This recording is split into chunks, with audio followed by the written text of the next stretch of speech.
La Tierra, en un tiempo, fue simplemente una masa de residuos, gases tóxicos, destinada a no albergar vida alguna. El impacto de un asteroide ocasionó cambios tan importantes que permitió el surgimiento de la vida. La vida no surgió tal y como la conocemos en nuestros días. Diversas teorías coinciden en que los primeros habitantes de la Tierra fueron microorganismos, bacterias y diversos seres unicelulares. En esta primera parte hablaremos sobre los impactos que ocasionaron un cambio en el planeta Tierra.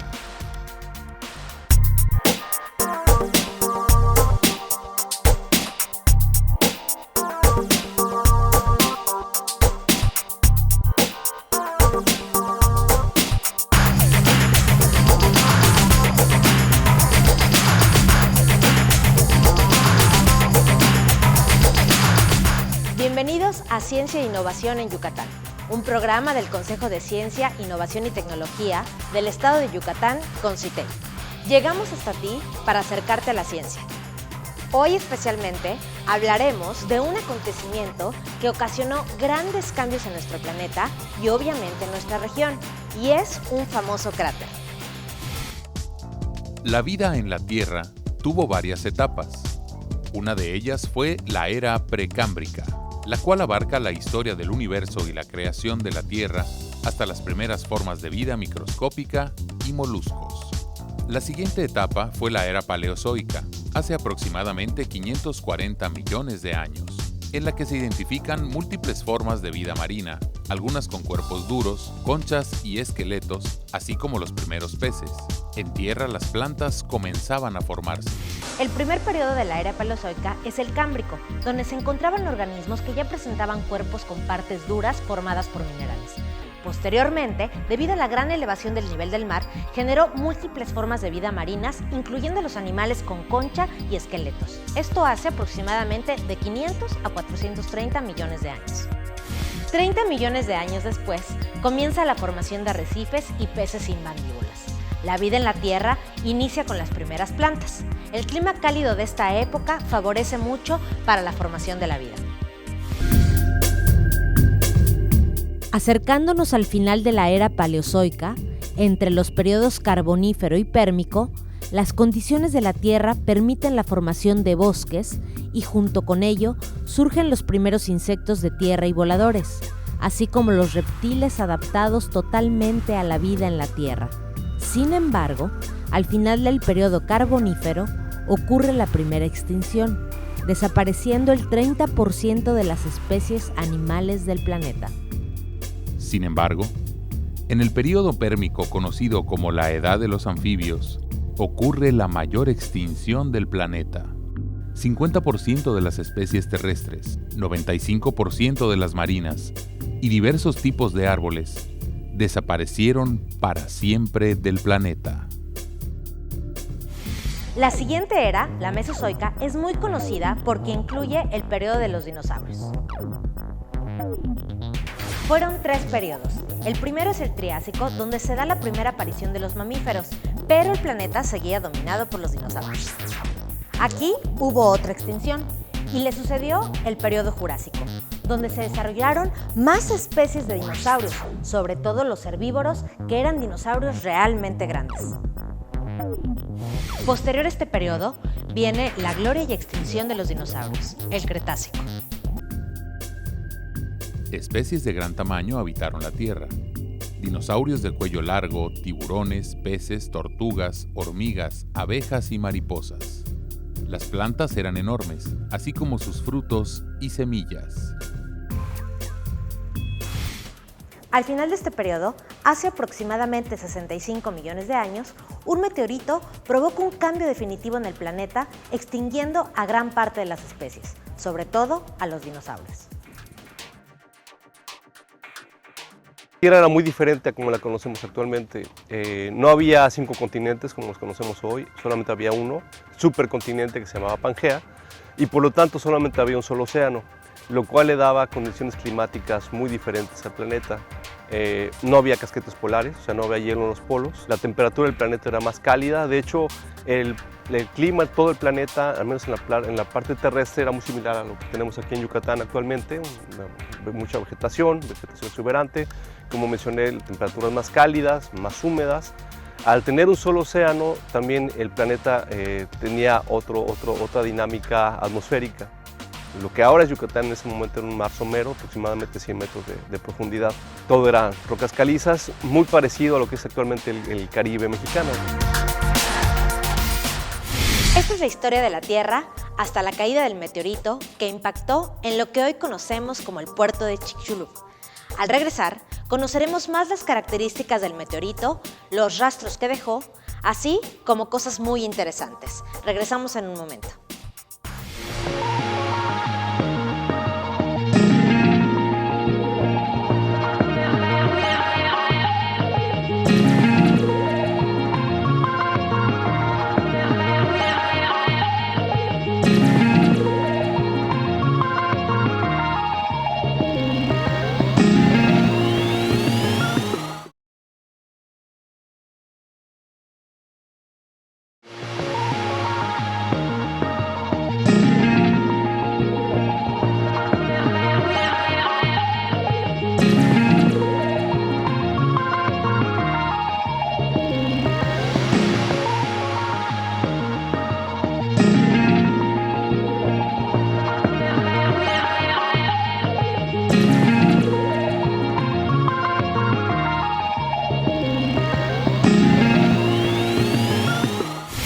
Estamos ya de vuelta y les recordamos que en este primer programa hablamos del antes, durante y después del meteorito que se presume cayó en una zona que conocemos como el puerto de Chicxulub. Para continuar con el programa y podamos profundizar en el tema del durante y después del impacto, tenemos a nuestro experto Mario Rebolledo que nos hablará sobre el tema. Para el momento en el que se da el impacto, 65 millones de años, lo que es México en su mayor parte estaba sumergido en el mar. Lo que ahora es Yucatán en ese momento era un mar somero, aproximadamente 100 metros de profundidad. Todo eran rocas calizas, muy parecido a lo que es actualmente el Caribe mexicano, o sea, era más o menos el océano en esa época. Cuando ocurre el impacto, lo que tenemos es el impacto de un bólido de aproximadamente 10 kilómetros de diámetro. Para darnos una idea de lo que estamos hablando, el monte Everest actualmente mide 8.8 kilómetros de altura, o sea que el meteorito era todavía 1.2 kilómetros más alto y adicionalmente viajaba a una velocidad entre 20 y 40 kilómetros por segundo. Estamos familiarizados con los meteoritos en el sentido de que todo el mundo hemos visto una estrella fugaz, que no son estrellas fugaces, son justamente meteoritos que por la fricción con la atmósfera se incendian, se evaporan y normalmente no caen a tierra. En el caso del meteorito de Chicxulub, dado lo masivo del bólido, 10 kilómetros de diámetro, la atmósfera no le hizo nada. Entonces llegó, impactó con toda su masa. Mucho antes de que el meteorito toque tierra, la presión por el viento que va empujando el meteorito en frente de sí, empieza a desplazar las masas de agua y genera lo que conocemos como megatsunamis. Estamos hablando de olas de varios cientos de metros de altura, que se calcula que aproximadamente 9 veces la vuelta al planeta, evidentemente arrasando todo lo que encontraban a su paso. Antes de tener contacto con la Tierra, la misma presión del meteorito comienza a crear el cráter, expulsando hacia la atmósfera polvo y gases. Todo este material crea el llamado invierno de impacto. Una buena cantidad de material se vaporiza, vapor de agua del océano, polvo del impacto con las rocas y vapores de las rocas que se vaporizan. En ese momento la península de Yucatán estaba sumergida en un mar muy parecido al Caribe, que es rico en carbonatos de calcio. El carbonato de calcio tiene escondido en su molécula, por decirlo de alguna manera, dióxido de carbono, que al ser evaporizado se libera a la atmósfera ya en forma de gas, y como sabemos ahora, desgraciadamente es un término familiar para nosotros, el dióxido de carbono es un gas invernadero. También una roca que forma actualmente la península de Yucatán, que es importante, son las evaporitas. Las evaporitas son rocas que se forman por la evaporación del agua de mar. El yeso, que es también muy conocido en la industria, que es un sulfato de calcio, y un primo del yeso que se llama anhidrita, que es un sulfato de calcio también. Como mencioné, la palabra ahí clave sulfato, es decir, tiene azufre. Este azufre también es liberado a la atmósfera en forma de óxido de azufre que interactúa con el agua y se convierte en ácido sulfúrico. Entonces, lo que tenemos aquí es un cambio climático global en el que hay liberación masiva de dióxido de carbono, masiva e instantánea. Y esto provoca un cambio climático global. La atmósfera se hace más ácida, se hace más caliente, el polvo que flota bloquea la luz solar y al no tener luz solar, las plantas no tienen energía para fotosintetizar y entonces lo que conocemos como sistemas de soporte de vida se colapsan y con ellos se colapsan los ecosistemas, los productores primarios, es decir, las plantas, plancton, plantas terrestres, tienen pérdidas masivas. Evidentemente los organismos que dependen de ellas de repente no tienen comida. En una primera fase esta oscuridad hace que la temperatura de la atmósfera descienda. Muchos animales que eran de sangre caliente mueren de hambre y frío literalmente.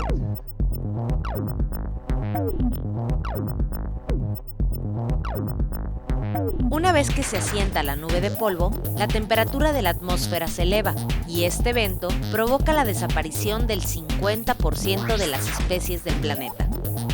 Los que más nos han llamado la atención, por su impresionante tamaño, fueron los dinosaurios, los cuales se pensó mucho tiempo que eran animales de sangre fría. Sin embargo, esto no es del todo cierto. Ahora sabemos que una buena parte de los dinosaurios en realidad eran de sangre caliente, como nosotros, como los seres humanos, que no necesitamos del sol o de otra fuente externa para mantenernos calientes, y nosotros generamos nuestro propio calor.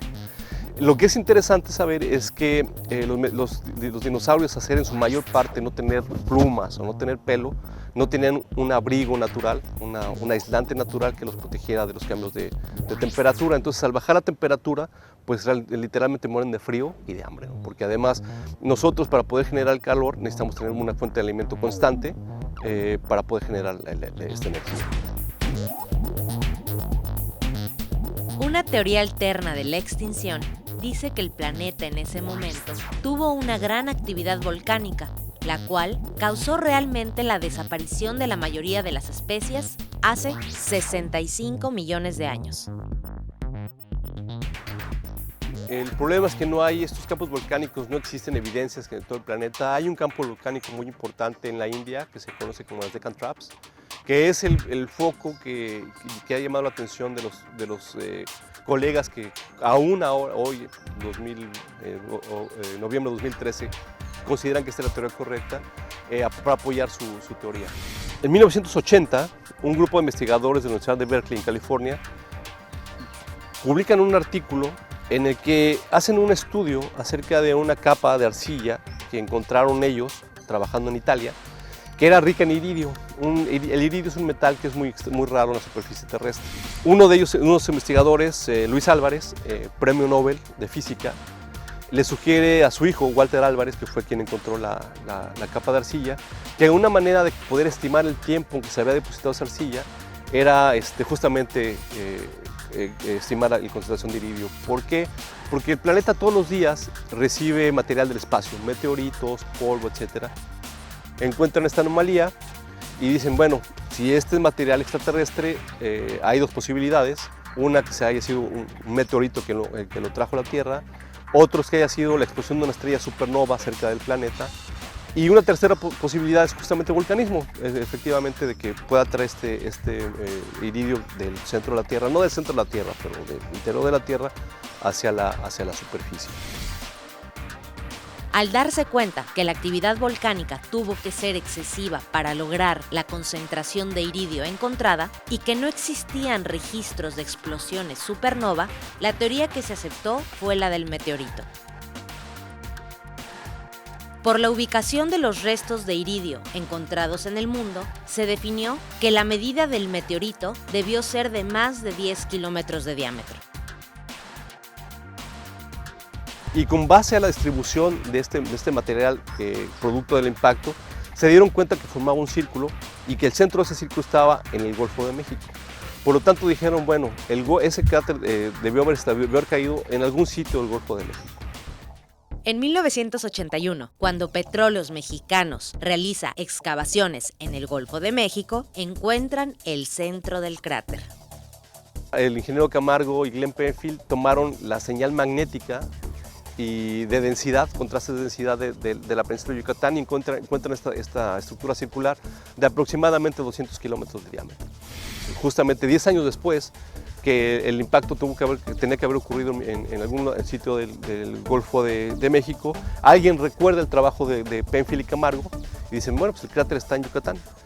Y se desata una actividad frenética de investigación científica en Yucatán, se vuelven a tomar nuevos datos acerca de la señal magnética en Yucatán, del contraste de densidades, que es lo que llamamos gravimetría, y otro tipo de experimentos, y poco a poco se va generando un mapa de mucho detalle del norte de Yucatán, donde se ve vamos a utilizar el término cicatriz en la Tierra de forma circular. Y hablaremos precisamente de esto, en cómo sabemos realmente que el meteorito cayó en esta zona. Escuchemos al experto. En 1996, la UNAM, auspiciada por el grupo Carso, empieza a perforar en el cráter en busca de recuperar rocas que contuvieran la señal de este impacto, y las encontraron. El grupo de investigación en esa época lo encontró. Se perforaron 8 pozos en algunas comisarías de aquí de la península, particularmente en Tecash, en Santa Elena y en Peto. Se recuperaron rocas del impacto. Entonces esa fue la primera prueba directa de que había ocurrido un impacto aquí en Yucatán. Estas rocas que se recuperaron son únicas. No hay otro fenómeno en la naturaleza que produzca este tipo de rocas, que se llaman brechas suevíticas. Estas se conocían de otros sitios de impacto en el planeta, en particular de un cráter en Alemania, el cráter de Ries, donde fue muy bien estudiado cuáles eran sus características, cuál es su composición química, etc. Y se determinó que esas rocas única y exclusivamente se pueden generar por el impacto de un meteorito. Y ese mismo tipo de rocas se encontró aquí en Yucatán. Al regresar, hablaremos un poco sobre los cenotes, grutas y todo esto que los expertos han mencionado como principales huellas del meteorito que extinguió a los dinosaurios. Volvemos en un momento.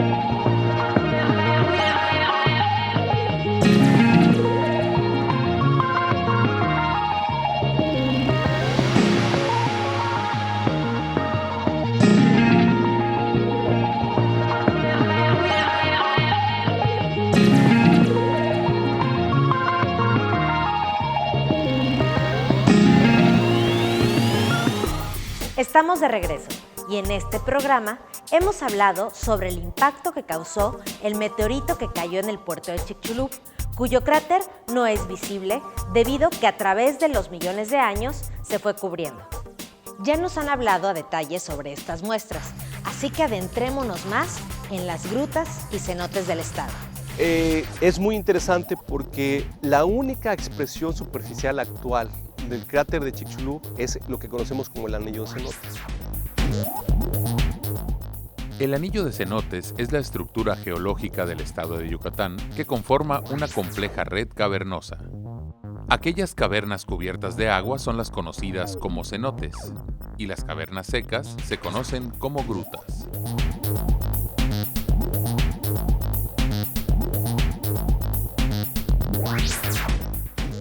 Es importante primero, antes que nada, destacar que los cenotes no fueron generados por el impacto.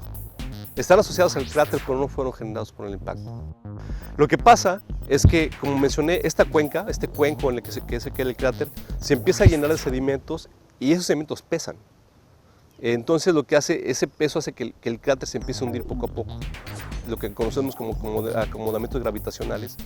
Y ese hundimiento, el movimiento se acomoda en los bordes del cráter, en lo que conocemos como fallas.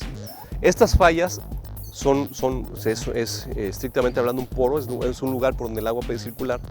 Entonces el agua empieza a circular por alrededor del cráter, el agua, me refiero al agua subterránea que todos conocemos aquí en Yucatán, y empieza a disolver la roca. Entonces, esta disolución de roca, eventualmente, como mencioné, se colapsan los techos y generó este anillo de cenotes en los alrededores. Esa es la única expresión, insisto, superficial del cráter en Yucatán. En todo el estado de Yucatán se encuentran estas hermosas estructuras cavernosas, únicas de la región. Piedras como esta que tengo en la mano son un ejemplo del tipo de suelo que tenemos en la península. Encontramos desde el famoso suelo de Conchuela, evidencia de que toda esta región estuvo bajo el mar durante millones de años. Es tan fascinante encontrar este tipo de fósiles en el patio trasero de nuestras casas o en el monte cuando vamos caminando. De la misma manera, podemos encontrar piedras formadas en su mayoría por minerales. El suelo yucateco está formado por este tipo de piedra que permite la filtración de la lluvia hacia el subsuelo, la cual alimenta los cenotes, que forman el sistema de ríos subterráneos de la región.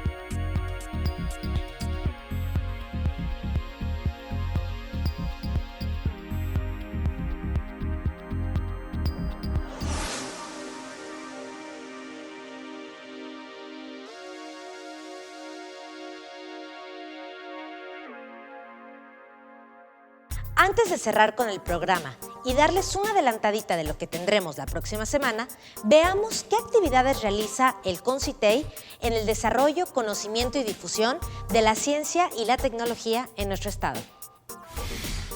El pasado jueves 10 de octubre se llevó a cabo el primer taller ejecutivo del Programa de Estímulos a la Innovación, PEI, con una asistencia de alrededor de 85 emprendedores. Se abordaron diferentes temas como la presentación de la convocatoria al PEI y la importancia de la vinculación en el desarrollo económico del país. El taller tuvo una duración de 5 horas, desde las 9 de la mañana hasta las 2 de la tarde, y fue impartido por la licenciada Leticia Olvera de CONACYT, México, sin costo alguno para los participantes. El pasado 30 de octubre se llevó a cabo el quinto concurso de ciencia juvenil. El concurso se dividió en 3 categorías: secundaria, bachillerato y licenciatura, siendo la categoría de licenciatura la que tuvo mayor número de participantes. La premiación, que constó de un premio en efectivo y el reconocimiento de la sociedad científica en el estado, tuvo lugar durante la ceremonia de inauguración de la 26ª Feria de Ciencia y Tecnología del estado de Yucatán. Del pasado miércoles 16 de octubre hasta el sábado 19 de octubre, se dieron cita en la ciudad de Mérida, Yucatán, los expertos más sobresalientes en el campo de la divulgación de ciencia, tecnología e innovación en el marco del primer Seminario Iberoamericano de Periodismo de Ciencia, Tecnología e Innovación.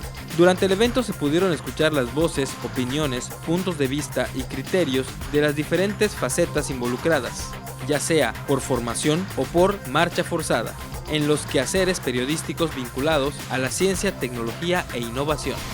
Como parte de las actividades culturales y artísticas que se efectuaron en el marco del Festival Internacional de la Cultura Maya, el jueves 31 de octubre se llevó a cabo el Seminario Internacional Dr. Efraín Hernández Xolocotzi sobre la milpa maya, en el Salón de Usos Múltiples del Gran Museo del Mundo Maya. El evento reunió a diferentes especialistas sobre la milpa.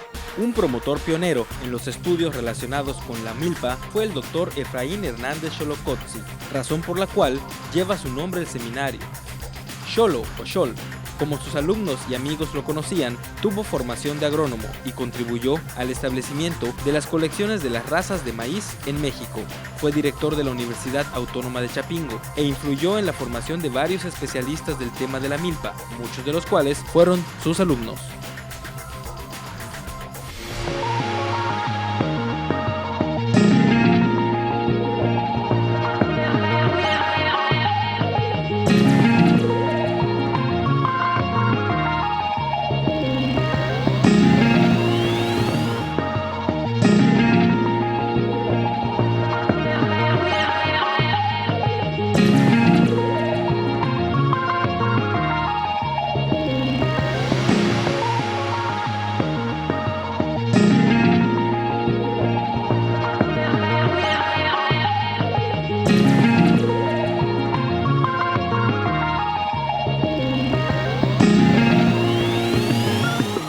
Con esto terminamos el programa. Espero que hayan disfrutado la información y el conocimiento que trajimos para ustedes. La próxima semana tendremos a 2 expertos que hablarán con nosotros del tema del agua en nuestra región. Por ejemplo, ¿tú conoces las características del agua en Yucatán? ¿O qué cuidados debemos de tener para conservarla en buenas condiciones? También conoceremos la importancia que tuvo para los mayas durante el periodo de conquista y en la época colonial. Esto y mucho más tendremos en nuestro próximo programa de Ciencia e Innovación en Yucatán. Adiós.